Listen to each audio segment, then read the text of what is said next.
Hola, ¿qué tal a todos? Pues vamos a hablar sobre mecanismos de control y esta vez tenemos que hablar un poco sobre cuarentenas y sobre vacunas que no son perfectas, ¿no? Entonces, ya medio empezamos a hablar este de vacunas la vez pasada y este había una proporción, ¿no?, de la población vacunada que obtenía el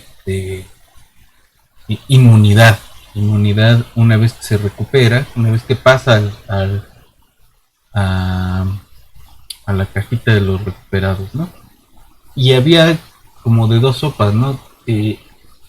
Inmediatamente al nacer se inocula al individuo y entonces no pasa, los nuevos individuos no pasan directamente a ser susceptibles, sino que están en la caja de los removidos del sistema, ¿no? Que van directamente hacia los removidos.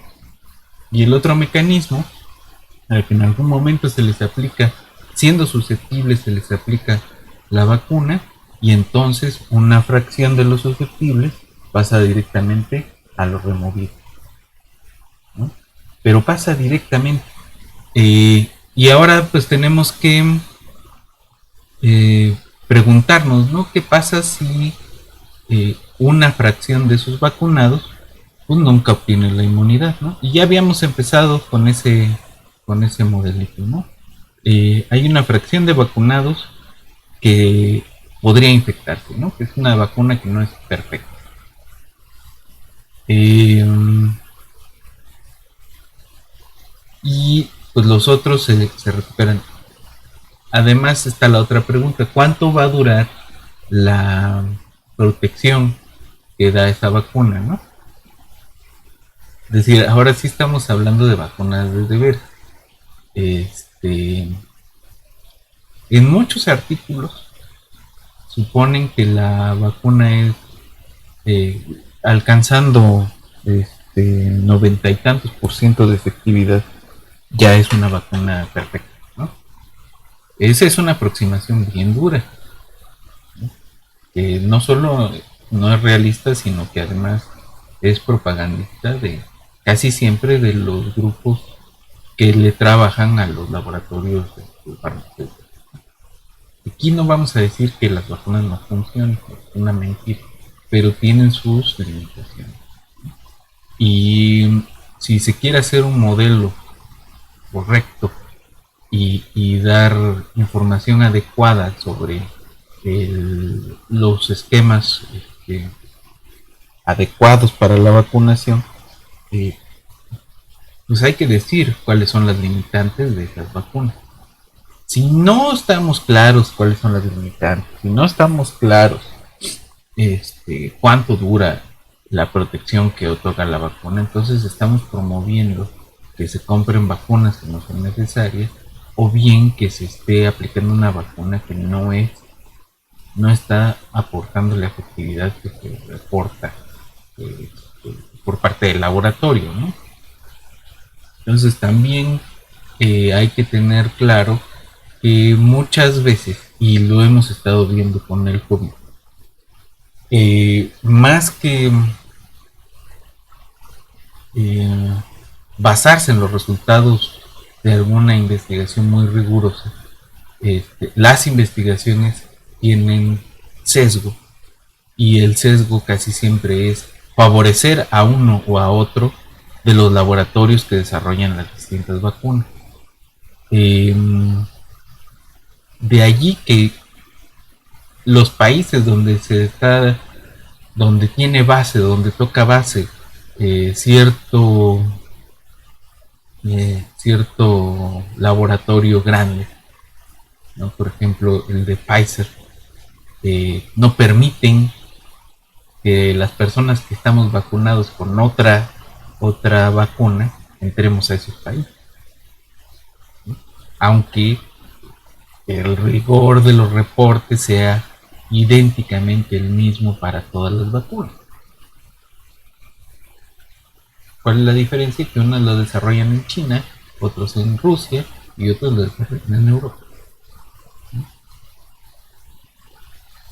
Entonces el pleito allí deja de ser científico, deja de ser biológico, ¿no? Deja de ser bioquímico y empieza a ser un rollo de ganancias, de negocios y de geopolítica, ¿no? Entonces también querernos abstraer de esa realidad social que tenemos alrededor y que a veces es,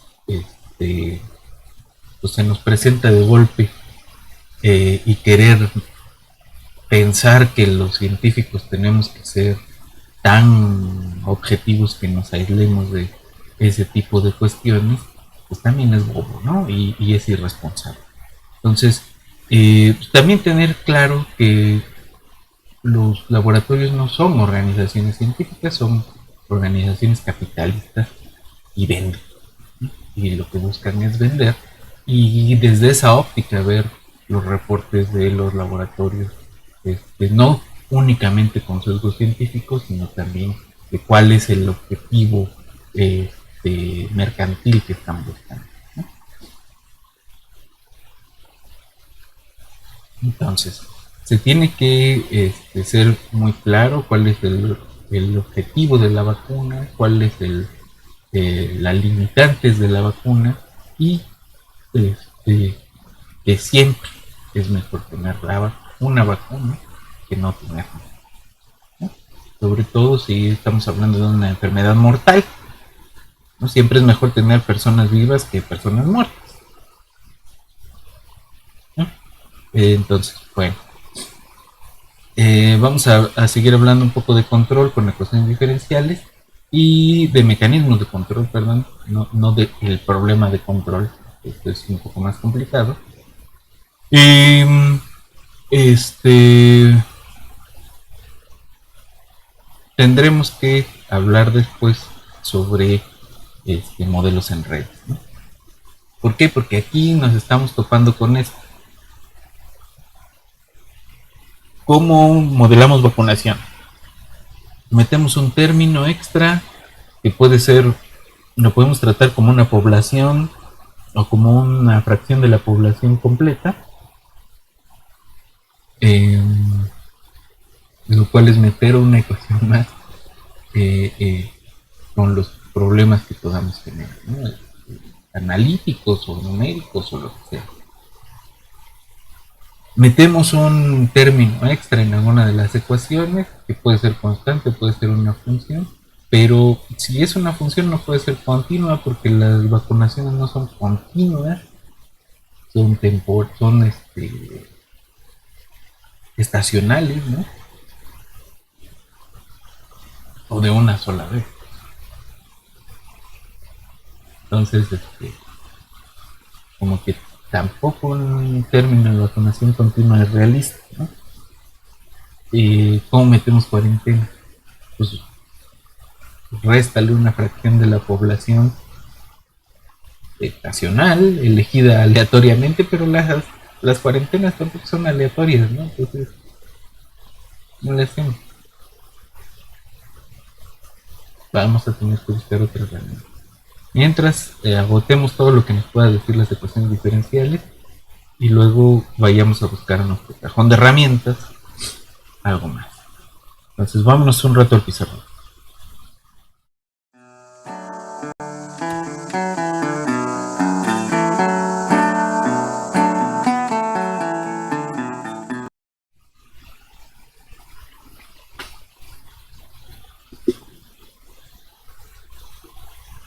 Ok.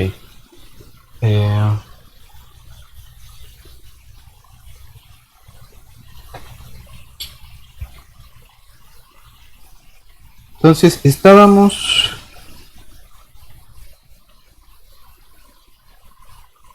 revisando la última vez un modelo que iba más o menos así, ¿no? Estamos hablando sobre mecanismos de control.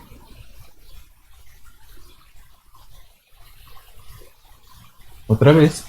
Y de lo que estábamos hablando la última vez es de un modelo que teníamos susceptibles infectados y vacunados, ¿no? En algún momento del proceso los susceptibles se vacunan a una tasa, sí, pero la vacuna no es perfecta, ¿no? Este tiene una salida mu, este tiene una salida mu y este tiene una salida mu.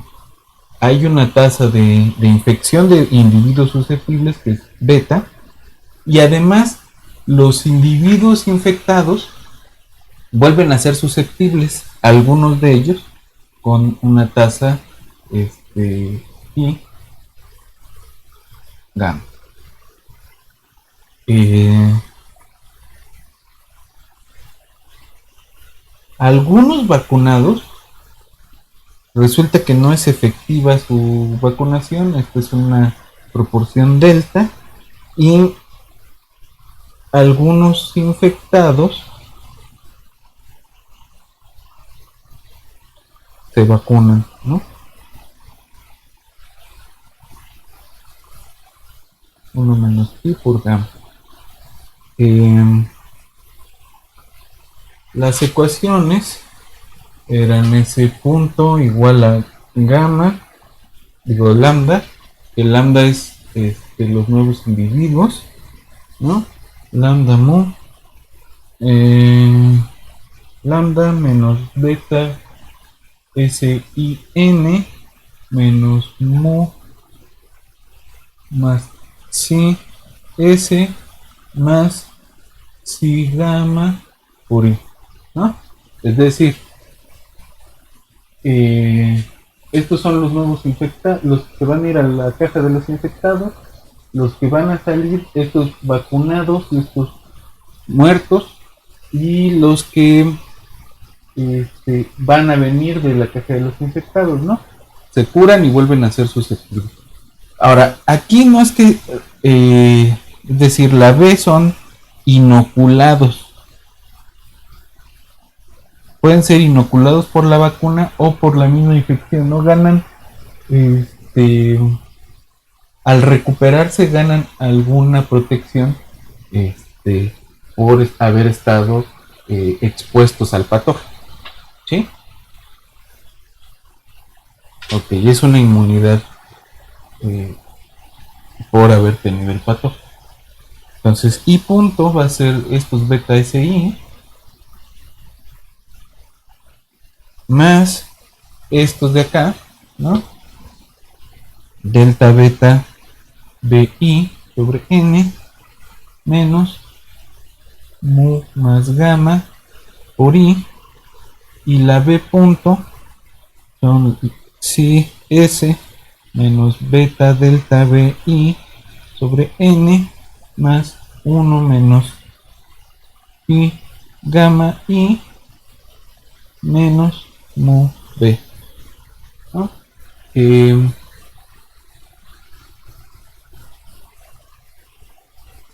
Y el equilibrio libre de enfermedad pues viene dado por gamma sobre mu más sí 0 lambda, perdón, lambda sí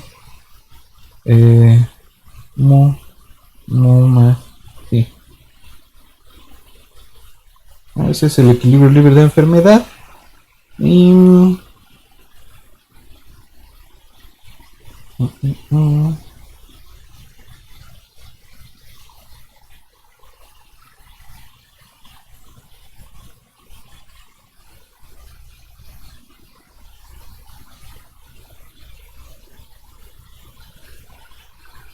si se hace, que es el truco sucio ese que les comentaba, esto así, el equilibrio libre de enfermedad,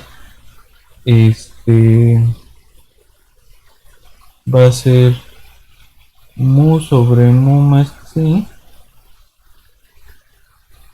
0, sí sobre mu más sí, ¿no?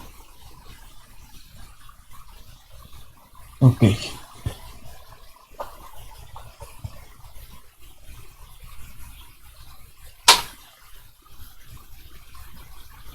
En este caso, la jacobiana alrededor del E0 es menos mu más psi, 0 psi, menos beta, llamémosle a este S0 y este E0, ¿no? Estos son los, perdón, B0.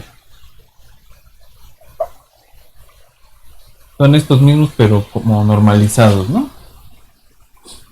Beta S0 más y gamma 0,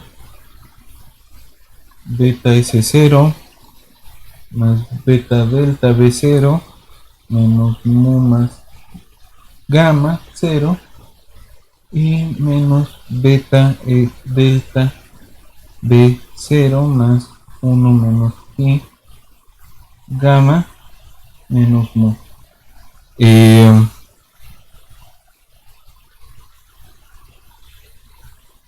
Y entonces, ¿cuáles son los valores propios? Lo podemos desarrollar desde la mu y vamos a tener ¿no? El gamma 1, lambda 1 va a ser menos mu, lambda 2, tenemos por el determinante de y este determinante lo desarrollamos desde acá. Entonces, lambda 2 es menos mu más psi. ¿Sí?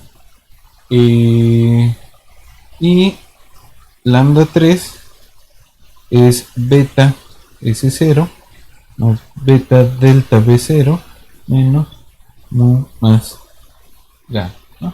Es por esto, ¿no?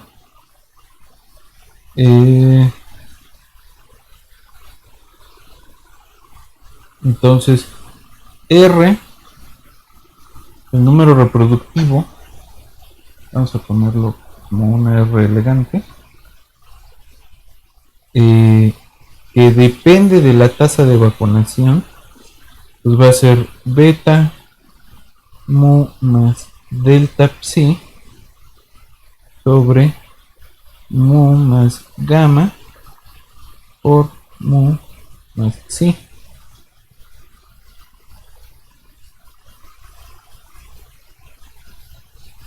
Cuando psi es 0,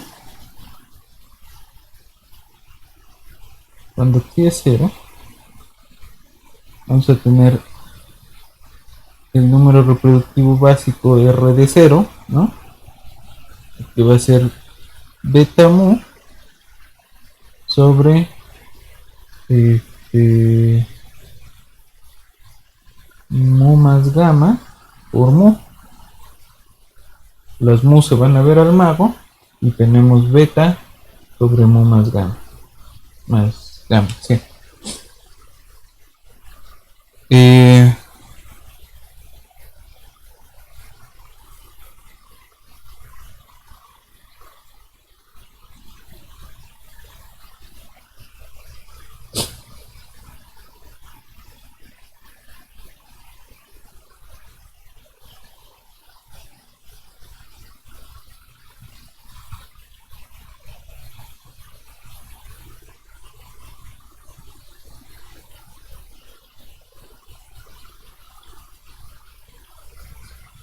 Ok.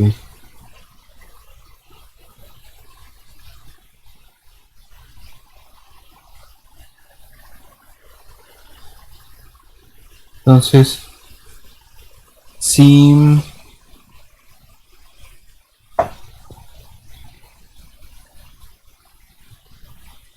nos fijamos en la forma del R de psi, o sea, ¿qué pasa cuando psi es muy grande?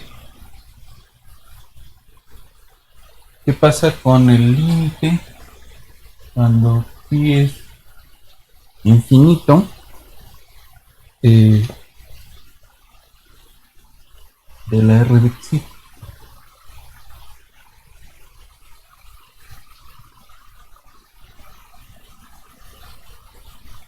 Las mu se van y nos queda esta delta, ¿no? Entonces esto va a ser como delta por beta sobre mu más gamma, ¿no? Por mu y esto, ¿no? Esto es delta por el R de 0, o le podemos llamar simplemente R0, ¿no?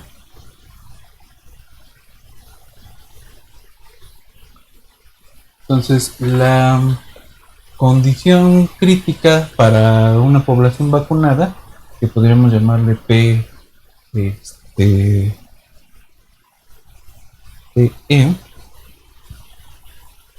eh, esta es la población vacunada crítica, ¿no? Esta P epsilon se alcanza o existe solo si delta por R0 es menor que 1. Es decir, eh,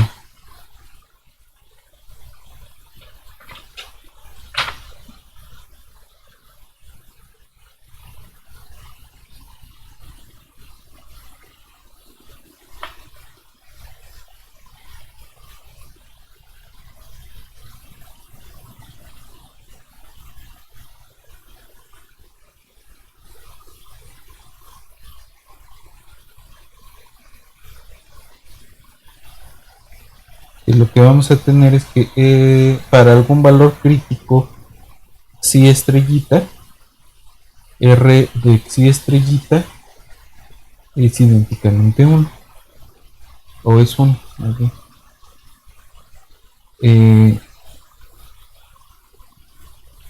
S psi estrellita pues es R0 menos 1, esta es una condición que se tiene de aquí, por mu sobre 1 menos delta por R0, ¿no?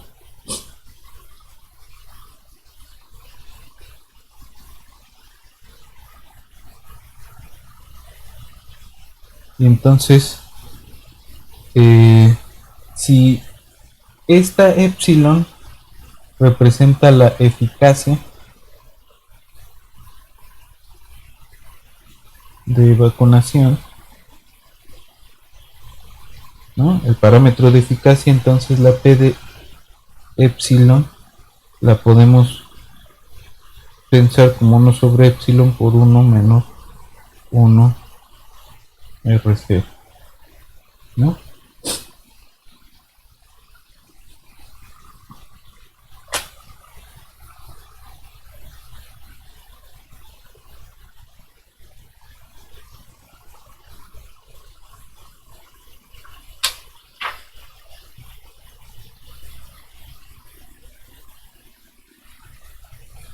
Si la epsilon fuera 1, pues nada más tenemos este de aquí, ¿no? Que es como tener esta condición simple.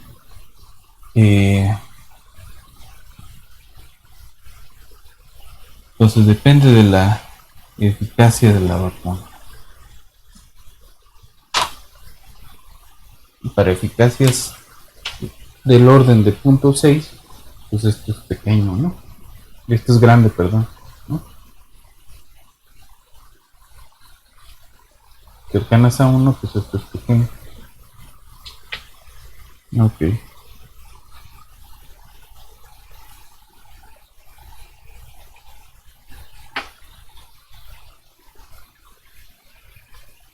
Ahora vamos a ver qué otro problema podría tener la vacunación. Aparte de que necesitamos un umbral un poco alto para tener garantizada la inmunidad de rebaño, pues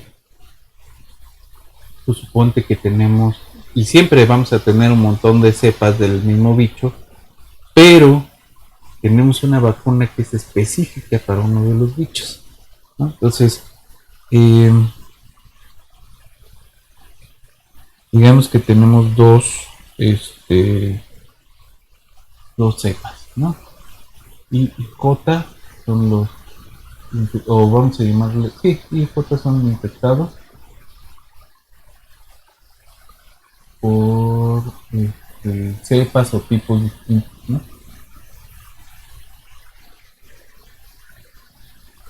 Tipos de patógenos distintos, ¿no? Que podrían ser cepas del mismo bicho o dos virus distintos, ¿no? O dos tipos distintos del mismo virus. Depende, ¿no? De lo que estemos hablando, ¿no? Entonces, los susceptibles en este caso van a ser los nuevos individuos. Vamos a tener una tasa de transmisión que corresponde al virus, al patógeno I, y otra tasa de transmisión que corresponde al otro patógeno, ¿no? Además tenemos tasa de mortalidad, tenemos una tasa de vacunación contra alguna de las dos, es decir, la vacuna es específica a alguno de los dos patógenos. No es una vacuna perfecta. Y tenemos inmunidad por la cepa J, ¿no? Algunos de la cepa J o del microorganismo J regresan a ser susceptibles, y los infectados con este también regresan a ser susceptibles. Los infectados con la cepa del I o con el microorganismo I son beta 1 SI, y podemos tener infectados que estaban vacunados como antes, ¿no? Es decir, es una vacuna que no es perfecta, pero además solo afecta a uno de los cepas, ¿no? Estas gamas son los que se recuperan, ¿no? Pero los recuperados vuelven a ser, en este caso son, estos son todos los que van a salir de la infección. Algunos vuelven a ser susceptibles y otros quedan inoculados. La J son beta 2 SJ sobre N, tiene su tasa de mortalidad y tienen, estos no van a ir ninguno a ninguno de los que se recuperan se inocula, ¿no? Todos vuelven a ser susceptibles. Y la B son los que están vacunados menos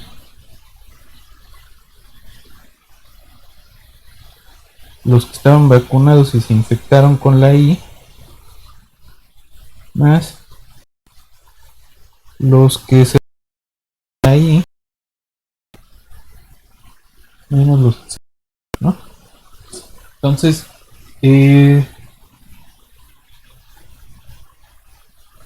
la vacuna es específica para la J, ¿no?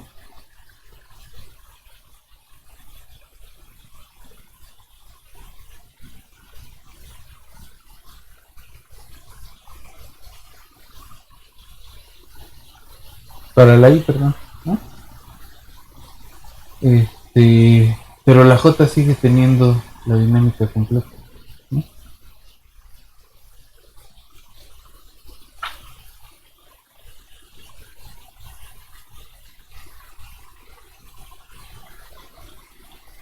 Aquí deberíamos ponerle B I y B beta J, ¿no?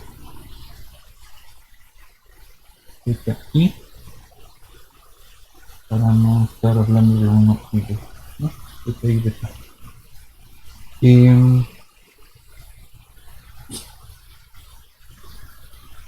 Y aquí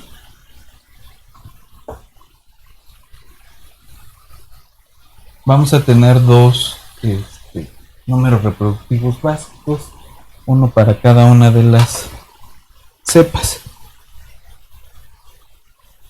La RI va a ser beta I y las dos van a depender de la xi, ¿no? Mu más delta xi sobre mu más gamma mu más xi, y rj de xi es beta j mu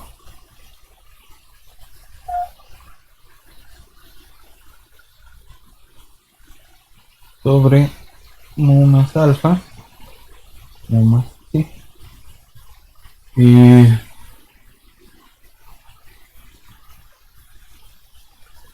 Aquí depende, es decir, esta se ve como ya teníamos, ¿no? Pero esta de acá abajo, la parte de nuevos infectados no depende explícitamente del acceso. Los de los removidos sí, ¿no? Pero de los infectados no. Entonces, aquí podemos tener dos tipos de comportamiento para este sistema, ¿no? Y de población infectada contra tiempo, ¿no?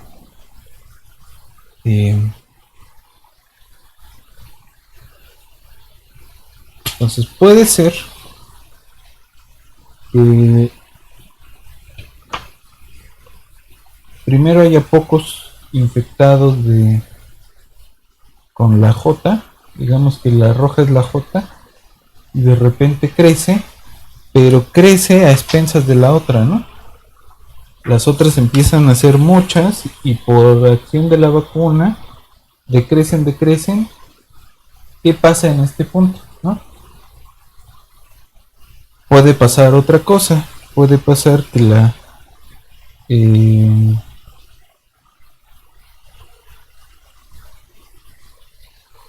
la azul crece, se apelmaza, y la roja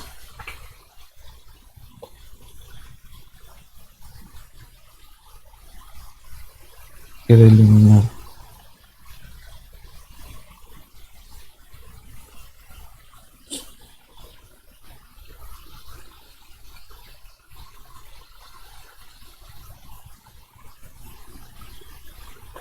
Esta es la J y la roja es la I,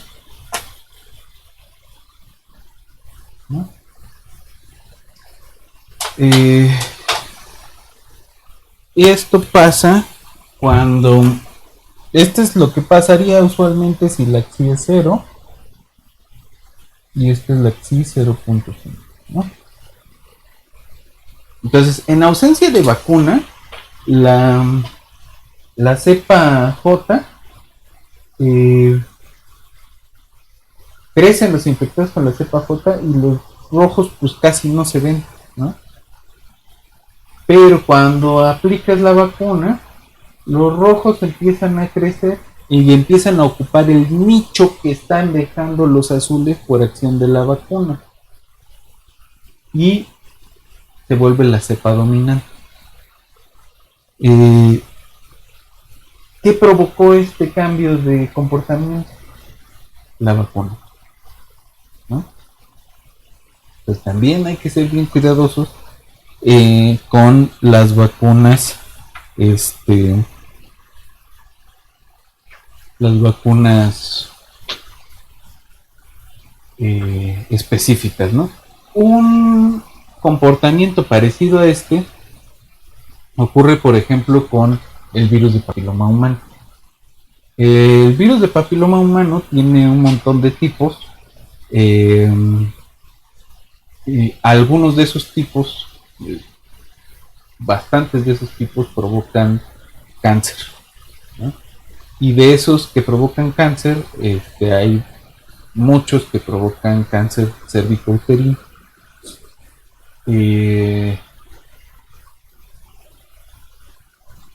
Entonces se desarrollaron vacunas contra ese tipo de virus, pero no contra todos los tipos de virus que causan cáncer cervicouterino, ni todos los que causan cáncer, mucho menos.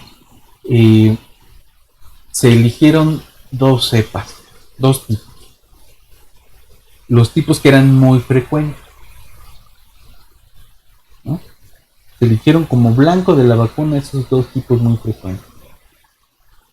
Y entonces se vacuna contra esos dos tipos. Y lo que está ocurriendo, este tiempo pues, puede ser corto si se hacen muy mal las cosas, pero en el caso de cáncer cervicuterino han transcurrido entre 10, 15 años de que se empezaron a aplicar esas vacunas y efectivamente han bajado muchísimo las tasas de incidencia de esos tipos, de los tipos más frecuentes, pero los otros tipos están emergiendo como nuevos protagonistas, ¿no? De cáncer cervicuterino. Este comportamiento se conoce como reemplazo de cepa patógena inducido por la vacuna, ¿no? Pues una vacuna específica puede producir que uno de las variantes o uno de los tipos o uno de los distintas especies de algún patógeno estén ocupando el nicho que dejan los otros por acción de la vacuna, y entonces pues deja de haber el control sobre la enfermedad, ¿no? No es un buen control sobre la enfermedad porque no estamos considerando la ecología de los bichos, ¿no? Entonces ahí hay un problema. Bueno, entonces dejemos la vacunación con ecuaciones por este momento. Les voy a mandar un artículo donde estuvimos trabajando justamente este asunto del reemplazo de cepa patógena en el caso eh, en el caso de cáncer cervicuterino, ¿no? Pero vamos bien. Entonces vamos a revisar un poco sobre cómo modelamos con ecuaciones diferenciales cuarentenas. Y vamos a ver las limitantes del modelo.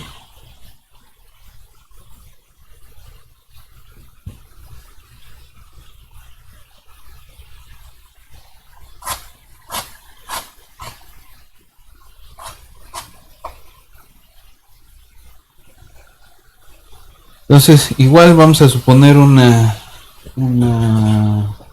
dinámica de tipo S y R y vamos a introducir un término de cuarentena. Y en este caso da lo mismo cuarentena o aislamiento, ¿no? Se modela de la misma forma. Igual, si modelamos tratamiento, se modela lo mismo tratamiento que alguna acción quirúrgica o una cosa de ese tipo, ¿no? Entonces, digamos, sí, esa es una ventaja del modelo en ecuaciones, que no requiere demasiada especificidad en este sentido, pero habría que preguntarse si esa falta de especificidad también nos está costando información, ¿no? Pero bueno, entonces tenemos nuestras ecuaciones S y R.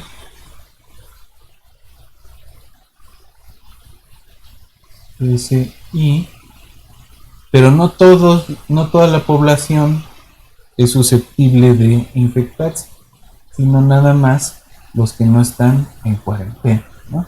Y esa población que va a aislarse del sistema va a ser con esta letra Q y la tasa de mortalidad, ¿no? Los infectados entonces son estos mismos, es decir, no son todos los de entre los susceptibles, no es toda la población, sino nada más la que está expuesta, ¿no? Menos mu sigma R2, y vamos a ver quiénes son estas dos. Estos van a ser los que quedan removidos del sistema y estos son otros removidos pero por cuarentena, ¿no? Entonces los que entran a la cuarentena son esos sigma i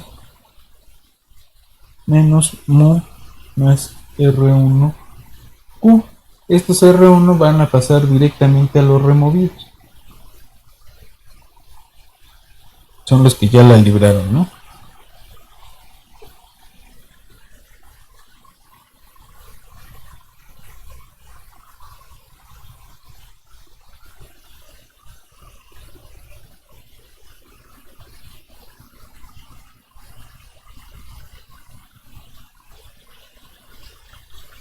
Entonces, aquí vamos a tener un número reproductivo básico que le podemos llamar C de control, ¿no? Que va a ser beta sobre mu más sigma más esta R2, ¿no?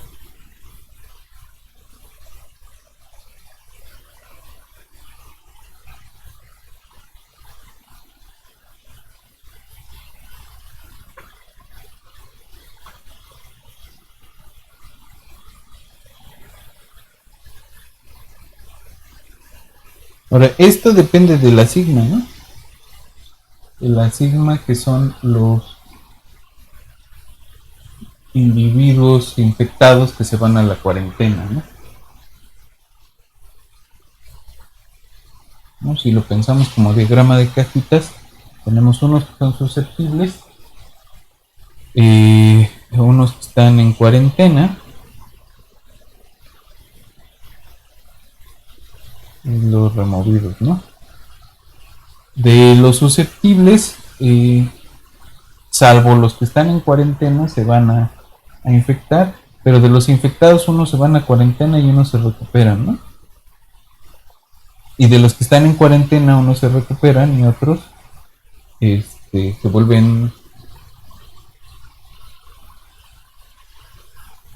No, nada más se recuperan, ¿no? Y de los recuperados, nada, algunos se mueren, ¿no? Entonces esto es mu y no. Algunos están aislados, es decir, van directamente de los susceptibles a los no, en este caso no. Podríamos tener aislamiento, que es ser susceptible y encerrarse, ¿no?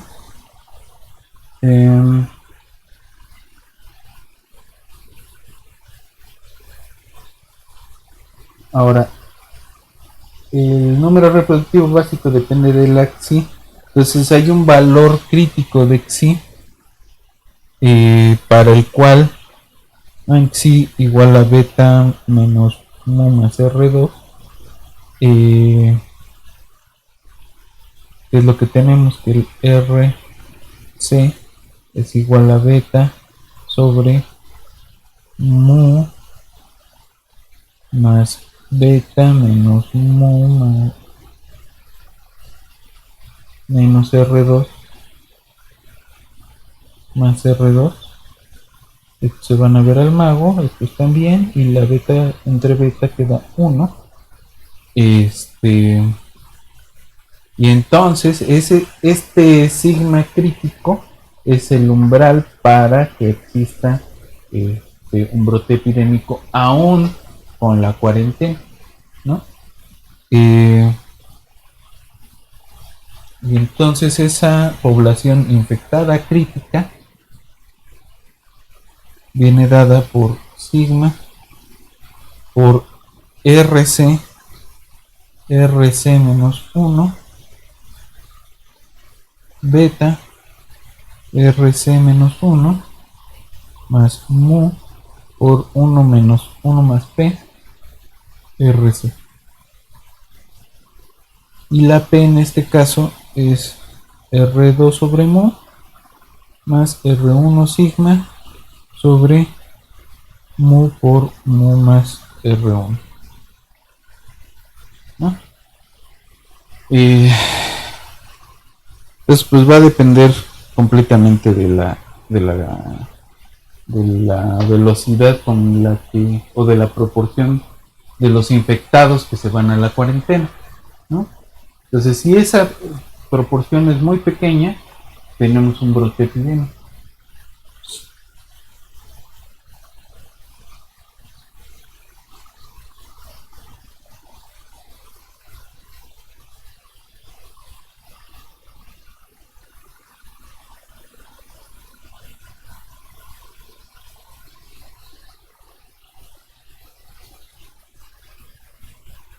Pues ahora, justamente, ¿cómo se vería un modelo para cuarentena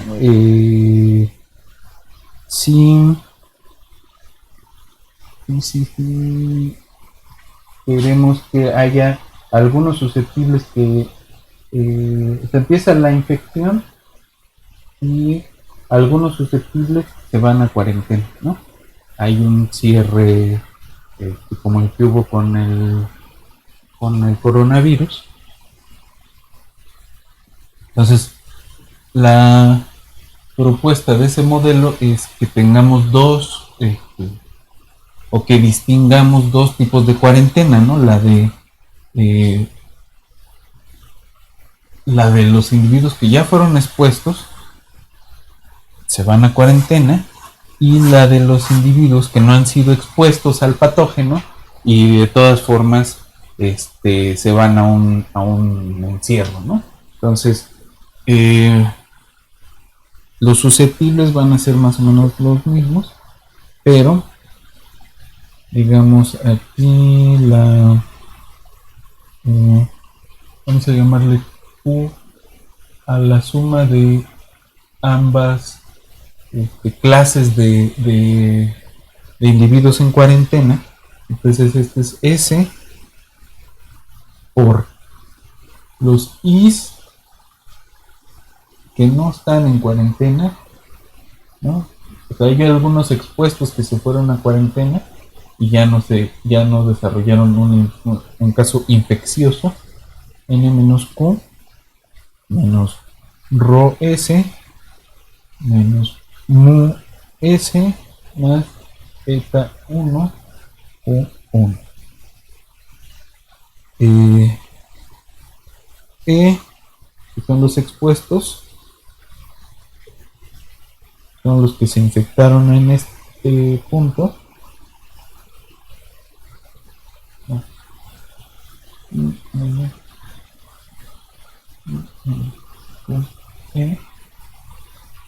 Sobre N Q menos Rho E menos Mu más gamma.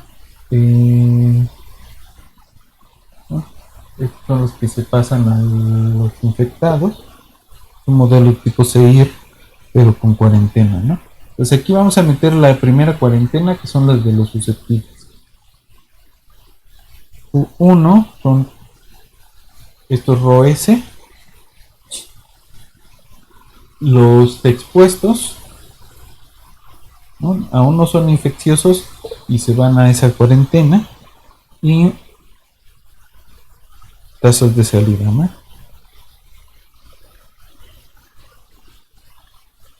Los eta 1 son los que vuelven a ser susceptibles después del encierro, y los eta 2 van a ser los que se van a la otra cuarentena, ¿no? Se infectan con estos mismos, están infectados y van a la cuarentena de los enfermos, ¿no? Los enfermos, los infecciosos, son algunos de los expuestos y nada más, ¿no? De estos infecciosos, algunos se van a ir a la cuarentena con esta sigma, y algunos se van a la clase de los removidos con esta R2. La segunda cuarentena es la de aquellos individuos que ya fueron infecciosos, pues abreva de estos infecciosos,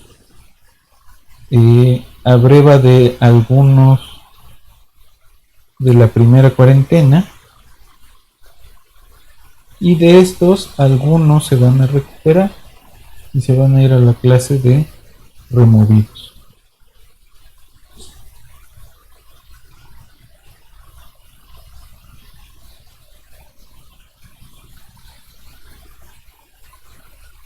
¿no? Entonces, ¿qué es lo primero que vamos a ver acá? De entrada que efectivamente aquellos que están en cuarentena todo el tiempo, pues no están en el ciclo infeccioso, ¿no? Sí están en el ciclo de la enfermedad, ¿no? En el paso del día al R. Eh, pero no infectan nuevos individuos, ¿no? Eh,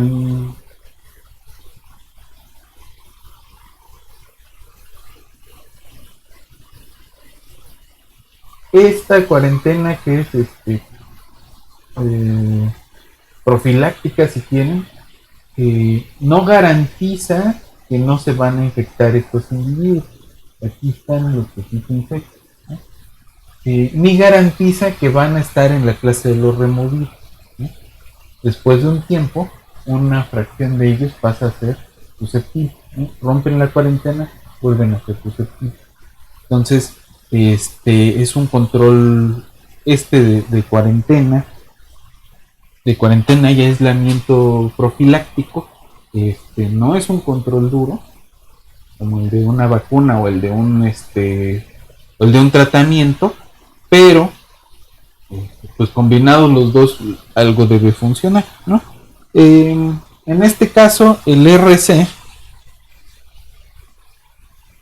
es beta por gamma sobre lambda menos rho más mu R2 más sigma más mu más Q beta sobre gamma más rho más mu, ¿no?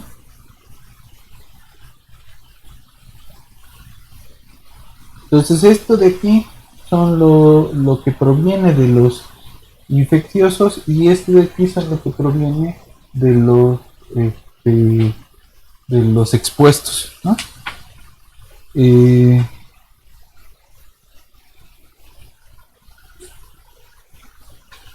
pues este problema ya deja de ser nada sencillo y encontrar valores críticos para esto pues ya implica meternos en optimización de algún tipo, ¿no? Pues se puede construir un hamiltoniano para esta ecuación, eh, y ese hamiltoniano pues se minimiza, ¿no? Y tiene ahí un rango de valores óptimos. Este, bueno, eh,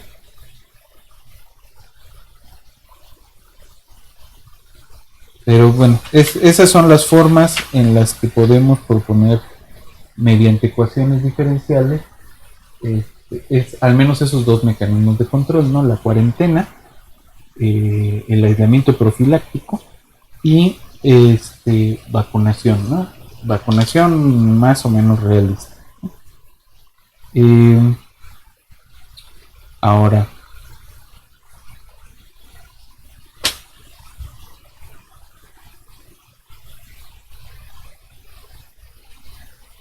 vamos a dejar esto por acá. Y tenemos que empezar a hablar de otras herramientas y las limitantes de esto, ¿no?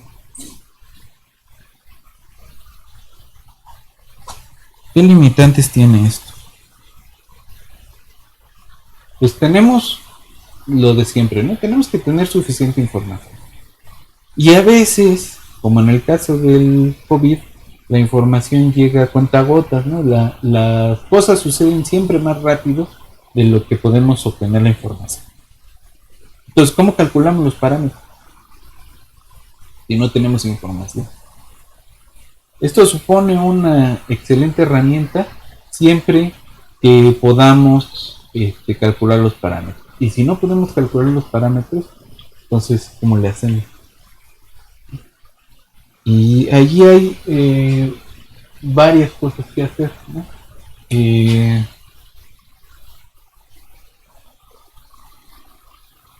Entonces hay estimación de parámetros, ¿no? Esto tiene dos vertientes muy fuertes. Una es la estimación bayesiana, eh, y esto pues trae su cálculo de incertidumbre o cuantificación, ¿no?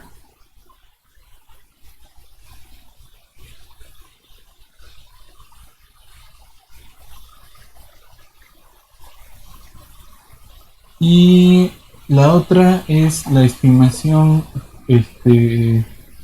por eh,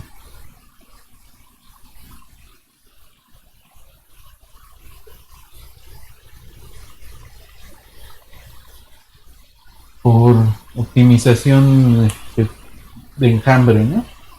Eh, Esto pues es modelación basada en agente.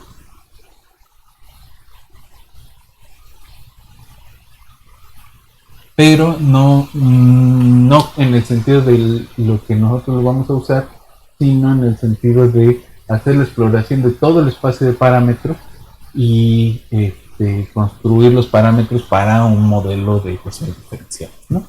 Este, que es diferente a lo que vamos a hacer nosotros en las siguientes sesiones, que es la simulación directa de la situación epidémica, ¿no? Entonces son dos caminos a seguir.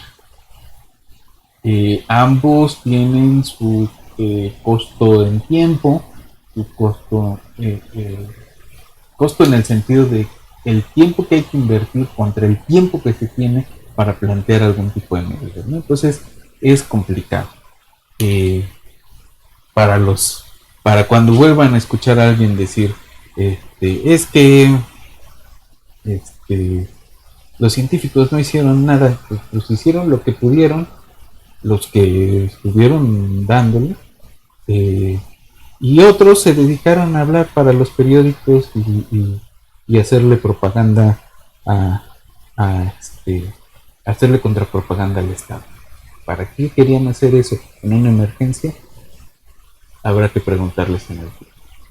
Ahorita lo importante es las medidas que se tomaron y las medidas que se pueden tomar.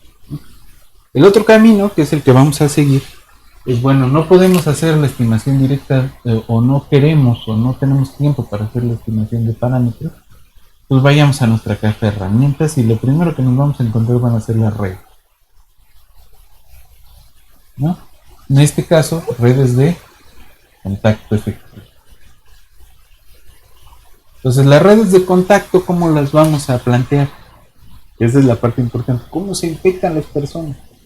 No es lo mismo una red que hagamos para una gripa que una red para una infección de transmisión sexual, ¿no? ¿Por qué? Porque los contactos son de naturaleza distinta. Entonces no es la misma frecuencia promedio de contactos efectivos de una enfermedad de transmisión sexual que para una gripa, ¿no? Un contacto efectivo de una gripa que puede ser pues un contacto con alguien en un autobús, en una fila del banco, en una fila del supermercado, ¿no? Caso de una enfermedad de transmisión sexual no es así. Entonces, tenemos que plantear distintas topologías para esas redes de contacto, pero de eso vamos a hablar en la siguiente sesión. Vamos a empezar a ver la aplicación de teoría de redes a epidemiología. Entonces, de eso hablamos en la siguiente sesión y nos vemos en la siguiente sesión.